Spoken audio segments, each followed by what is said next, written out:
Let's continue now. MCQ number 6. A classroom blueprint shows a length of 8 centimeters. The scale is 1 is to 100.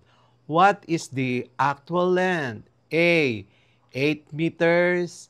B. 80 meters. C. 0.8 meter. D. 0.08 meter. Number 7. A tourist map shows a lake with a measured diameter of 4 centimeters. If the scale is 1 is to 50,000, what is the real diameter of the scale? A. 50 meters. B. 1 kilometer. C. 2 kilometers. D. 20 kilometers. MCQ number 8. Which of the following is not an example of scale in real life? A. Constructing a house with blueprints. B. Measuring distance between cities using a map. C. Comparing heights of people directly. Letter D. Designing furniture using technical sketches. Number 9. A rectangular park measures 6 cm by 4 cm on a scale map of 1 is to 5,000 meters. What is the actual area of the park? A. 30,000 meters squared. B. 60,000 meters squared. C. 300,000 meters squared. D. 600,000 meters squared. Number 10.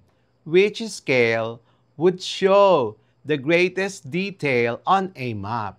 A. 1 is to 100,000. B. 1 is to 50,000.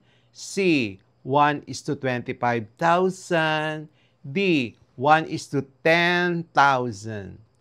MCQ number 11. A scale of 1 is to 500 is used in a subdivision plan. If a map measures 12 centimeters on the plan, how long is the actual road? Letter A, 60 meters. B, 600 meters. C, 0.6 kilometer. D, 60 kilometers. Number 12. Which of the following statements about scales is true? A.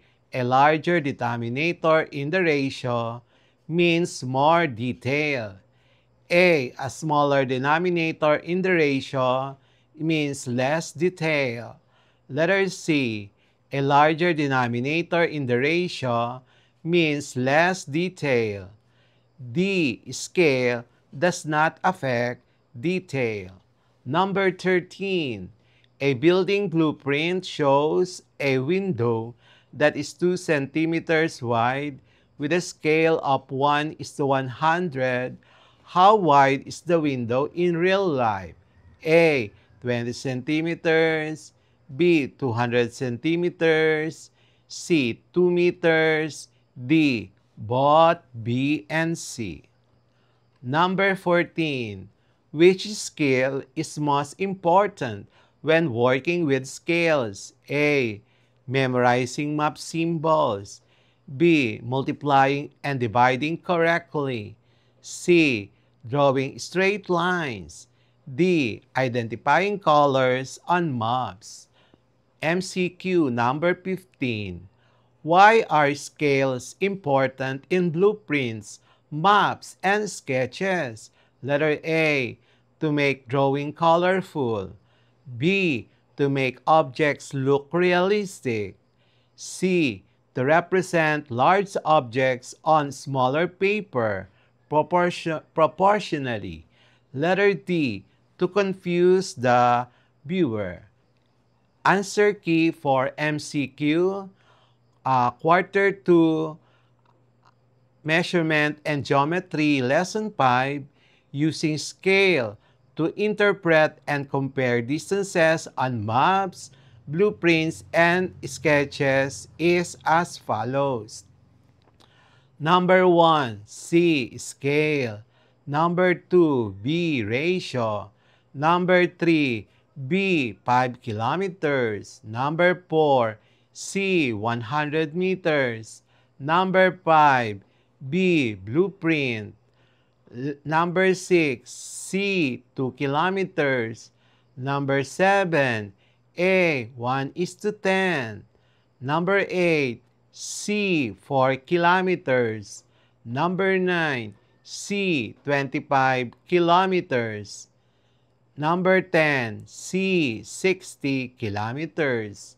Number 11, C, map interpretation. Number 12, A, 200 meters. Number 13, A, 1:200.